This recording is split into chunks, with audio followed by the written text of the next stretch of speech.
Masjidil Aqsa lambang kekuatan umat muslim. Kalau Masjidil Aqsa berhasil dikuasai, Pak, oleh Israel, maka Mekah dan Madinah sangat bisa sekali dikuasai. Karena lambang kekuasaan dan kekuatan itu ada di Masjidil Aqsa. Itu tempat kami, nenek moyang kami. Ibrahim adalah nenek moyang kami. Maka mereka buat hari ini, Pak, agama baru. Namanya Abraham Religion. Abrahamic Religion. Itu agama sesat. Bukan Ibrahimnya yang sesat ya. Agamanya yang sesat. Itu agama apa? Agama yang ingin diangkat oleh Yahudi hari ini, Pak.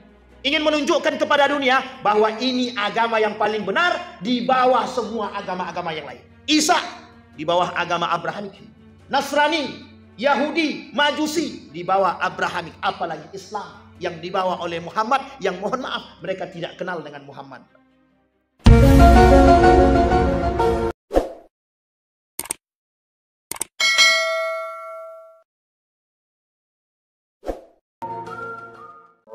Bismillahirrahmanirrahim. Assalamualaikum warahmatullahi wabarakatuh.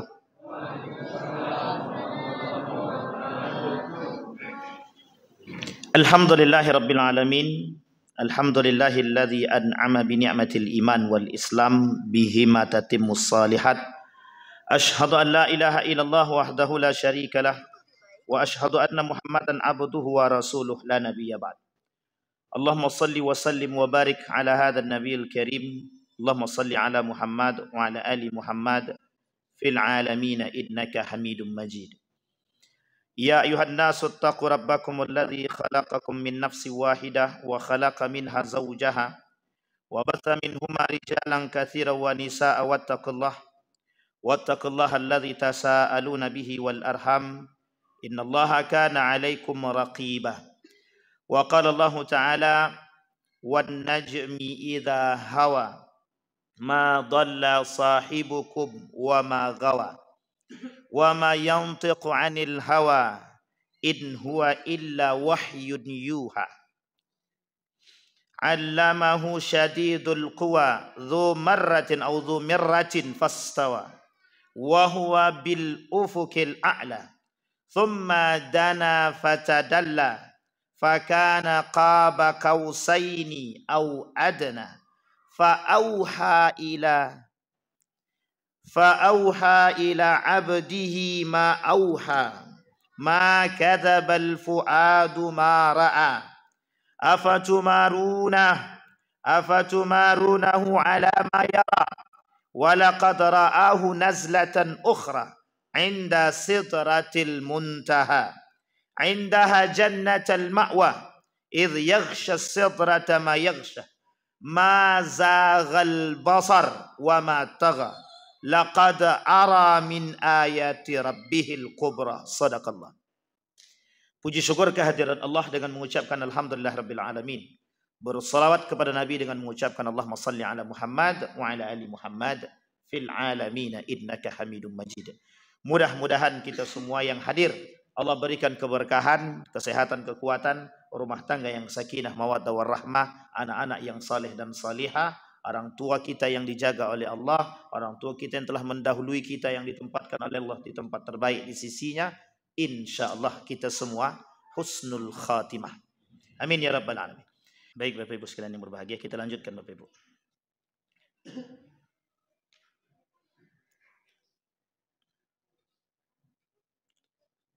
Oke, sampai mana tadi Bapak Ibu?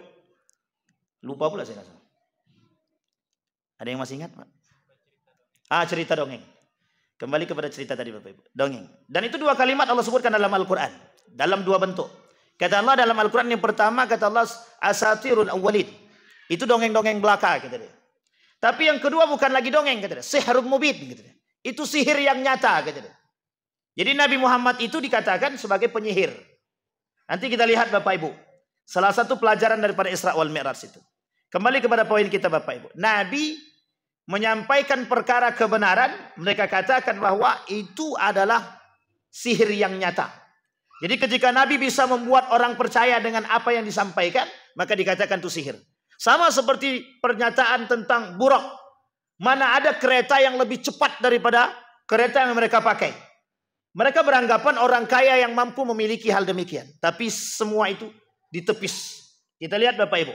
Ketika Nabi dalam perjalanan Isra wal Mi'raj, anggaplah semua mereka tak percaya. Tapi Nabi punya bagaimana cara Nabi membuktikan perkataan tersebut. Ketika Nabi dalam perjalanan Al-Isra, bukan Mi'rajnya, Al-Isra. Dari mana Nabi perjalankan?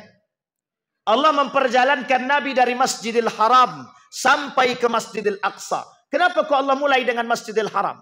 Lambang kesucian, lambang penghambaan.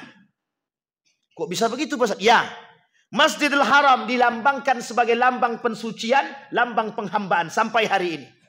Semua orang berdatangan Pak menuju Masjidil Haram hanya untuk menghambakan diri kepada Allah. Ketika sampai di tanah suci, semua orang diharuskan meninggalkan urusan dunia. Semua tidak ada yang berkaitan dengan akal. Semua berkaitan tentang iman. Yang berhusnuzon kepada Allah, Allah jawab husnuzonnya. Yang suuzon sama Allah, Allah jawab seketika suuzonnya. Orang yang dalam hatinya punya ragu-ragu, maka Allah jawab keraguan itu. Misal, waktu itu kami berangkat umrah. Apa kata salah seorang pemuda? Kayaknya lidahku ini nggak cocok makan dengan sana. Selama 12 hari, dia tinggal di kota Mekah dan Madinah. Tidak Allah cocokkan lidah dia untuk makan di sana. Itu cuma berpikir dalam hati. Bukan diucapkan. Apalagi kalau diucapkan Pak. Ada cerita yang sangat unik sekali Pak. Tahun 2010 kami berangkat haji. Saking sombongnya waktu itu saya pribadi Pak. Saya menceritakan diri saya. Waktu itu saya memang sombong agak sedikit. Enggak, itu cerita saja Pak. Kami jalan dengan teman-teman itu. Karena kami masih muda dalam haji itu. Saya bilang begini sama abang-abang saya nih. Tenang bang. Saya tahu di mana pintu Babus Salam. Abang tinggal ikut saya saja. Ke Masjidil Haram. Ini bukti nyata. Bahwa di situ bukan bermain dengan akal. Tapi bermain dengan iman. Kesombongan itu Allah jawab Pak. Seketika. Kami keliling Pak. Dulu kita di pelataran. Bukan pelataran. Dari pelataran tuh masuk lagi ke bawah. Itu kita bisa di bawah tanah tuh Pak. Keliling kami Pak, mencari pintu Babus Salam, nggak ketemu Pak, sama sekali kami nggak ketemu. Akhirnya kami berlima tuh Pak, berlima. Gini aja lah Bang, daripada kita capek sudah 2 jam kita keliling nggak ketemu, jalan keluar pun kita nggak tahu. Akhirnya apa Pak? Bertobat Pak. Yuk kita sama-sama sholat sunnah taubat. Sholat sunnah taubat kami Pak. Di belakang kami pintu Babus Salamnya Pak. Di belakang, pas noleh ke belakang, la ilaha illallah ini pintu Babus Salam. Coba bayangkan Pak, itu semua tergantung. Ada seorang bapak-bapak, kebetulan beliau ketua regu. Kata beliau, Wan, sendal di kau jangan kau dotak di luar. Nah, ini bahasa dia. Bawa ke dalam.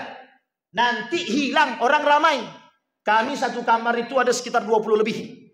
Kami tinggalkan Pak. Semua sendal kami tinggalkan di luar. Beliau dibawanya ke dalam. Ditaruhnya di atas saku baju. Yang ada baju sakunya itu Pak. Punya dia yang hilang, punya kami di luar gak ada yang hilang. Beliau sudah suuzon dulu kepada orang. Nah, begitu Pak poinnya Pak. Artinya kesucian. Tidak bisa Pak. Mekah itu tempat penghambaan kita kepada Allah. Jangan ukur dengan akal. Tapi kemudian Masjidil Aqsa lambang kekuatan umat muslim. Kalau Masjidil Aqsa berhasil dikuasai Pak oleh Israel, maka Mekah dan Madinah sangat bisa sekali dikuasai. Karena lambang kekuasaan dan kekuatan itu ada di Masjidil Aqsa. 2 nabi yang terkenal dengan kekuatan sampai hari ini dia akui oleh semua negara, semua agama mengakui kehebatan 2 nabi tersebut. Nabi Daud, Nabi Sulaiman. Yang pemegang tombak, pemegang kekuasaan di Palestina, di Yerusalem, sampai hari ini semua agama tahu. Termasuk agama Israel Yahudi itu sendiri. Apa kata mereka? Ini punya nenek moyang kami, Daud. Ini punya nenek moyang kami Sulaim. Solomon, kata mereka. Itu Sulaiman, Solomon. Kata mereka ini punya kami. Makanya mohon maaf Pak, kenapa mereka sangat mempertaruhkan itu? Itu bukan tanpa alasan. Karena mereka anggap punya nenek moyang kami. Gitu. Siapa nenek moyang mereka? Ibrahim. Israel itu nama lain daripada Nabi Yakub alaihissalam. Sehingga kata mereka Israel, Yakub itu nenek moyang kami. Muhammad dari siapa? Muhammad ini siapa? Bukan keturunan kami. Makanya mohon maaf, kenapa Yahudi tidak mau beriman kepada Nabi Muhammad? Karena Nabi Muhammad bukan dari golongan mereka. Itu poin penting. Yang kedua mereka katakan, mohon maaf, itu tempat kami, nenek moyang kami. Ibrahim adalah nenek moyang kami. Maka mereka buat hari ini Pak agama baru. Namanya Abraham Religion. Abrahamic Religion. Itu agama sesat. Bukan Ibrahimnya yang sesat ya. Agamanya yang sesat. Itu agama apa? Agama yang ingin diangkat oleh Yahudi hari ini Pak. Ingin menunjukkan kepada dunia bahwa ini agama yang paling benar di bawah semua agama-agama yang lain. Isa di bawah agama Abrahamik. Nasrani, Yahudi, Majusi di bawah Abrahamik. Apalagi Islam yang dibawa oleh Muhammad, yang mohon maaf mereka tidak kenal dengan Muhammad. Ada satu cerita, ada perang Tabuk. Dalam perang Tabuk itu kenapa sebagian, mohon maaf bukan perang Tabuk, perpindahan kiblat dari Masjidil Aqsa ke Masjidil Haram. Kenapa sebagian besar murtad daripada Islam? Karena mereka menganggap bahwa kiblatnya dulu sama, sekarang kok tidak sama. Kata mereka, kiblat kami Masjidil Aqsa, bukan Masjidil Haram. Kenapa? Karena isyarat Masjidil Haram Nabi Muhammad. Isyarat Masjidil Aqsa Nabi mereka terdahulu. Mulai dari Isa sampai ke atas Ibrahim alaihissalam. Jadi Bapak Ibu sekalian yang berbahagia, kalau Masjidil Aqsa itu bukan persoalan rakyat Palestina, tapi persoalan umat muslim seluruh dunia. Kenapa? Karena persoalan Masjidil Aqsa adalah persoalan kekuatan umat muslim. Bukan lagi persoalan rakyat Palestina. Maka yang diperebutkan oleh mereka itu apa? Tanah Palestina. Salah. Yang diperebutkan oleh mereka adalah Masjidil Aqsa. Ini yang harus kita pahami Pak. Oleh umat muslim itu sendiri. Jadi kita ini jangan lengah. Apalagi sekarang sudah genjatan senjata, betul, genjatan senjata. Tapi jangan pernah percaya. Jangan pernah percaya seutuhnya kepada Israel. Ataupun Yahudi. Ataupun Zionis Amerika. Kenapa kita tidak boleh percaya begitu sih? Pembangkang. Dari dulu sampai sekarang. Kita lihat perjanjian Hudaybiyah. Kurang membangkang apa mereka? Kita lihat piagam Madinah. Kurang membangkang apa mereka? Kita lihat perjanjian yang lain. Sama Pak. Mereka yang merusak semua. Dari penaklukan 3 kali penaklukan yang dilakukan oleh umat muslim terhadap Palestina, mulai dari Umar bin Khattab sampai Muhammad Al-Fatih, sama Pak. Semua sama. Pembangkangan mereka lakukan Pak. Memang ya kami ini mau turut, iya turut, setelah itu habis kita dibuatnya Pak. Makanya ketika kepada Muhammad, ketika pada Sultan Abdul Hamid yang kedua, mereka minta cuma sejengkal. Kasih kami tanah biar kami bisa buat rumah di situ. Apa jawaban Sultan Abdul Hamid? Mati pun aku pertaruhkan. Apa kata mereka? Theodor Herzl bilang begini Pak. Dengan lantangnya Theodor Herzl bilang, 50 tahun yang akan datang tidak ada Turki Utsmani. Betul Pak, roboh Turki Utsmani 1925. 1924 akhir, goyang 1925 habis Pak. Tidak ada Turki Utsmani Pak. Israel semua Pak. Kerjasama Palestina, kerjasama Jerman, Prancis, Inggris, semuanya orang Yahudi, tak ada satupun orang lain Pak. Ada yang ikut-ikutan ketika itu Pak. Ada negara yang ikut-ikutan. Siapa dia? Arab Saudi. Ikut-ikutan menghancurkan Turki Utsmani. Kenapa? Dia punya bagian. Gara-gara Mekah dan Madinah, tempat yang diagung-agungkan menjadi pusat perhatian. Apa kata mereka? Itu punya kami. Bukan lagi punya Turki Utsmani. Mereka ikut Pak merebut kekerajaan tersebut. Karena mereka menganggap sudah punya kekuasaan dan kekuatan. Itu Saudi Arabia. Waktu itu. Kembali kepada poin kita Pak. Diperjalankan oleh. Dalam perjalanan Isra dan Mi'raj tersebut Bapak Ibu. Banyak yang dilihat oleh Nabi. Kita lihat Bapak Ibu. Dari sekian banyak itu. Kita lihat sedikit. Ini berapa menit tambahannya Pak Ketua? Nanti kalau tak di stop nih panjang lebar nih Ketua. Sampai jam berapa Ketua? Sudah jam 8. Sampai jam 9 tak jam 9 misah gitu Pak. Sampai jam 8 lebih 10 ya. Oke terakhir. Baik kata Nabi, yang diperlihatkan oleh Allah atau Nabi melihat apa yang dilihatkan dalam perjalanan Isra wal Mi'raj. Satu, dia ada banyak, kita ambil poin penting saja. Kata Nabi lihat sendiri kata Nabi, bahwa kelak penghuni neraka itu banyak orang-orang yang mohon maaf pemakan riba. Kita lihat hadis Nabi, betul tak? Dengan hal tersebut sama. Apa kata Nabi di akhir zaman itu? La ya'tiyanna 'ala nasi zamanun La yubali bima akhadha minal halal minal haram, gitu deh. Nanti di akhir zaman banyak orang-orang yang tidak memperhitungkan apa yang mereka dapatkan halal ataupun haram. Satu. Hadis yang kedua, baina yadayi sa'ah yudhirur riba, kata Nabi. Akan terjadi hari kiamat, kata Nabi, di tengah-tengah huru hara perkara-perkara akhir zaman menuju kiamat, kata Nabi, akan muncul riba merajalela di tengah umat manusia. Itu hadis Nabi yang kedua. Sekarang kita lihat berapa banyak yang mohon maaf. Kita sepakati dulu. Sepakat enggak Bapak Ibu bank konvensional itu riba? Bank riba. Ragu semua nih. Sepakat atau tidak bank konvensional itu bank riba? Kalau Majelis Ulama Indonesia, bunga bank itu riba. Majelis Ulama Indonesia. Kalau yang sejalan dengan Majelis Ulama Indonesia, berarti bank konvensional, bank ribawi. Sepakat atau tidak sepakat? Yang sepakat aja. Yang tak sepakat tak apa-apa. Kita doakan semoga besok sepakat. Sampai di sini paham? Bukan begitu persoalannya. Banyak Pak, permasalahan ribawi ini setiap tahun akan mengalami peningkatan dengan berbagai macam model. Sekarang kita lihat. Kalau dulu sistemnya offline, sekarang ribawinya online. Ada namanya Shopee Pay Later. Pay Later. Itu banyak unsur ribawinya. Ibu-ibu yang main pakai Pay Later atau Shopee-nya pakai Pay Later, tak usah lagi. Tapi kalau pakai Shopee Pay-nya aja Ustaz, boleh. Kan kita nabung. Silahkan. Ulama berbeda pendapat. Ada yang mengharamkan, ada yang membolehkan. Kita anggap, kita ikut yang paling ringan. Kenapa? Karena kata para ulama itu posisi sistemnya nabung. Tidak ada masalah. Itu satu. Yang kedua, berapa banyak hari ini investasi berada di tengah umat hari ini. Mau itu bodong, mau tidak bodong, ada semua. Cara mereka memberikan kemudahan. Kartu kredit, lebih mudah mana? Belanja dengan kartu kredit atau bawa uang sendiri? Bawa uang sendiri kena copet, hilang. Kalau kartu kredit ringan. Orang kira cuman kartu saja. Anda ada duitnya, miskin si anu tuh. Padahal kartu kredit. Sampai di sono, mohon maaf, kita pakai tuh kartu kredit Pak. Ada bunganya enggak? Ada bunganya apa tidak? Baik. Sampai di sini paham Bapak? Sangat mudahnya berada di tengah kita hari ini riba.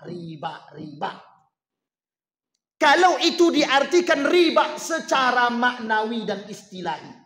Sekarang kita maknai riba dengan kezoliman.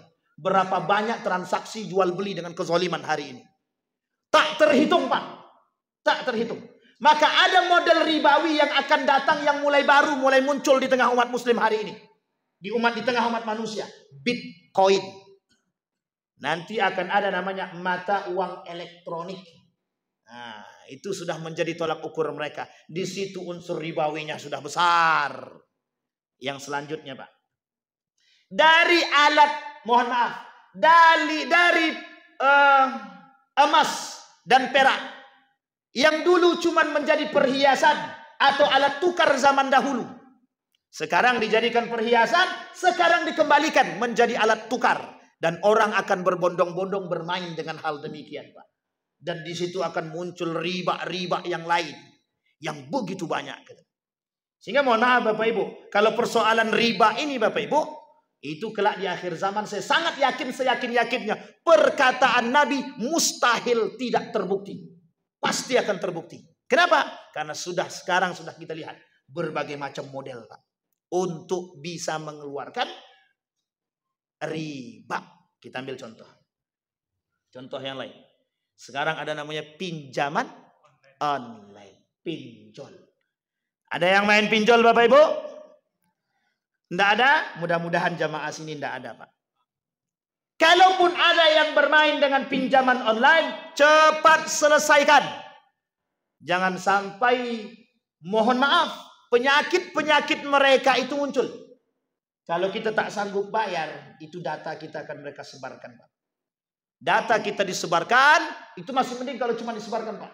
Foto kita digandeng dengan, mohon maaf, dibuatnya, dieditnya tidak pakai baju sama sekali, nanti di-share-nya ke kerabat-kerabat kita. Dibuatnya malu, pembunuhan karakter. Satu. Yang kedua, banyak bunganya, bukan kecil Pak. Tapi ada yang tanpa bunga Pak Ustaz. Jangan. Tak usah. Kalau memang tidak perlu betul, tak usah minjam. Tak usah minjam. Karena mohon maaf betul Pak. Karena gaya hidup, tidak sadar dengan diri. Kita kadang-kadang tidak punya tolak ukur terhadap diri kita sendiri Pak. Kemampuan cuma 1 juta 1 bulan. Kita pinjam uang orang dengan tagihan 2 juta per bulan. Itu mohon maaf. Kata bank tadi, itu baru bunganya. Astagfirullah wa atubu ilaih. Coba Bapak Ibu bayangkan. Sekarang bersebaran Pak. Bertebaran di antara kita. Mohon maaf. Apa itu? Asuransi. Leasing. Mau beli mobil? Ya. Karena gaya tadi, pendapatan per bulan cuma 5 juta. Mohon maaf. Gengsi. Kalau ke kantor pakai sepeda. Pakai mobil. Yang diambil mobil Fortune. Cicilan per bulan 10 juta. 5 juta ini mau kemanain? Pendapatan per bulan cuma 5 juta. Mobil yang dicari mobil Fortune. Untuk gaya-gaya. Itu yang kata Nabi. Kata Nabi di akhir zaman begitu orangnya itu. Kata Nabi di akhir zaman. Yang kedua. Kata Nabi yang kedua. Banyaknya pezina. Yang dilihat oleh Nabi ketika Isra wal Mi'raj itu. Para pezina. Dikhususkan kepada bapak-bapak dulu. Nanti baru ibu-ibu. Apa kata Nabi? Banyak laki-laki yang mencari perempuan yang lain. Untuk diselingkuhi dalam model zina. Tapi kalau dilihat wajah-wajahnya aman sedikit. Dah tua-tua pun. Jangan salah Ustaz kata dia. Masih ada puber 40 ke atas. Oh iya. Itu yang kita takutkan Pak. Kalau puber-puber kedua ini bahaya memang. Apa kata mereka? Banyak sekali orang-orang yang berzina. Berselingkuh. Sekarang sudah banyak Pak. Dari dulu offline sekarang jadi online. Namanya prostitusi online. Lebih mudah atau lebih tidak mudah sekali. Sekarang Bapak Ibu boleh lihat. Di Facebook. Itu banyak yang mohon maaf jual diri banyak. Di Facebook. Di TikTok. Di Instagram. Yang main-main sosial media. Mohon maaf. Hati-hati. Saya sarankan kepada ibu-ibu. Mohon maaf yang masih muda. Tak usah panjang-panjang foto-foto sendiri-sendiri. Jangan. Nanti dijual orang kita. Ini kasus Pak, kasus. Ada seorang perempuan dijualnya fotonya. Foto dia dijualnya. Maksudnya apa? Ada orang ngambil foto dia dan dijual orang Pak. Mohon maaf ditangkap paksa. Karena orangnya sudah transfer duit. Itu Masya Allah. La haula wa la quwwata illa billah. Na'udzubillah. Na'udzubillah. Hati-hati yang punya anak perempuan Pak. Jaga baik-baik. Itu untuk laki-laki. Banyak laki-laki ini yang tergiur dengan wanita. Kita ambil contoh. Orang kalau punya duit Pak, sudah punya kekuasaan, sudah punya uang, sudah punya kursi maksud saya. Mohon maaf Pak, cuman satu yang bisa menggoyangkan mereka Pak. Perempuan. Cuman sekali hasutan. Bang, ayolah belikan adik jam tangan. Jangankan jam tangan, katanya, mobil pun aku belikan. Bini dia membelikan beras saja susah. Perempuan lain yang baru merapat, lebih daripada itu bisa dia belikan. Ini model Pak. Yang perempuan, ibu-ibu sekalian yang berbahagia, jaga generasi kita, anak-anak kita, pakaian mereka. Jangan sampai mohon maaf, mengumbar aurat. Itu menjadi poin penting bagi laki-laki. Kami tak mau melihat Pak Ustaz. Tapi kalau mereka kasih sayang kalau kami tak pandang, kata dia. Itu masalah Pak. Perempuan yang berpakaian seksi diperhatikan oleh laki-laki, seharusnya mereka nggak perlu marah. Kenapa? Sama-sama pelaku dosa. Yang satu berpakaian seksi memang untuk dipandang. Yang kedua tukang pandang. Sama-sama Pak. Jadi jangan saling menyalahkan. Karena sama-sama berdosa kedua-duanya. Tukang pandang berdosa, yang berpakaian seksi seperti telanjang juga berdosa. Maka kata Nabi, banyak perzinah, kata Nabi. Disampaikan oleh Nabi dalam hadisnya.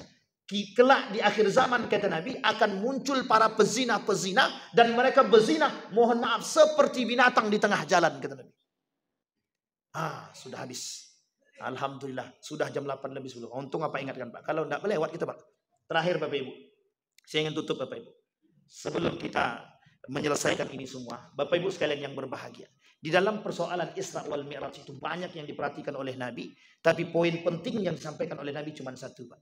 Bagaimana mengokohkan keimanan sekokoh-kokohnya.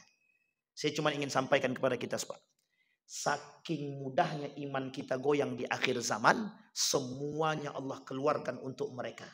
Apa itu maksudnya? Kenikmatan dunia akan Allah tampakkan semuanya beserta isi-isinya. Yang selamat, yang kuat. Yang tidak kuat, tidak akan selamat, Pak. Mudah-mudahan bermanfaat bagi kita semua. Fa'tabiru ya ulil absar la'allakum tuflihun. Assalamualaikum warahmatullahi wabarakatuh.